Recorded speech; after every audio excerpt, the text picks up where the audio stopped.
Despite the fact that most of us are reticent to tell our stories of self, most all of us, um, we sometimes hear as we begin to work with people in different cultures and different countries, um, oh, that's an American thing. Americans are talking about themselves all the time. Well, it may be the perception of the world. It's certainly, uh, not the case. But what's interesting is that the claim is always made in our culture, we would never do that.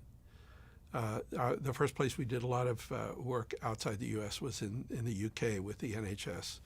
And we heard right away, no, Brits will never talk about themselves. It's all stiff upper lip, and, we don't do that. That kind of lasted for about 5 minutes. By creating a space and a place in which people could actually felt authorized to do that, it turned out to be a very powerful grounding, not only for themselves, but for each other as they began to learn about each other in ways that they discovered shared values that they didn't even have a clue existed, even though people that had worked together for a long time.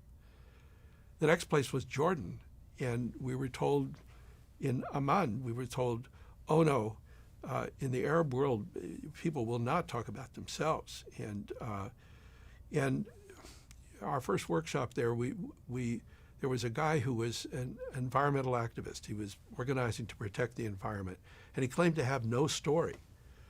And then he came back the next day and he said, I found my story. I said, well, okay, well, share, what was your story? He said, well, I grew up in this village where my father had olive trees, and he loved the trees. They were like the pride of his life.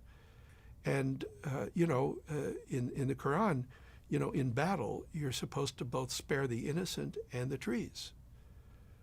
Well, one day, the bulldozers came to our village and tore down all the trees. My father fell on his back, tears coming from his eyes. And at that moment, I knew I had to save the trees.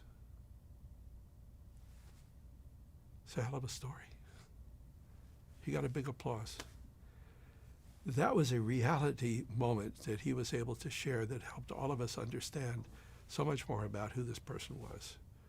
And we've had similar experiences in China and in Japan and in the Balkans and so forth. We have deep richness within us. At some level, we want to be seen, we want to be recognized, and we want to be able to fully see the others with whom we work and with whom we live and work.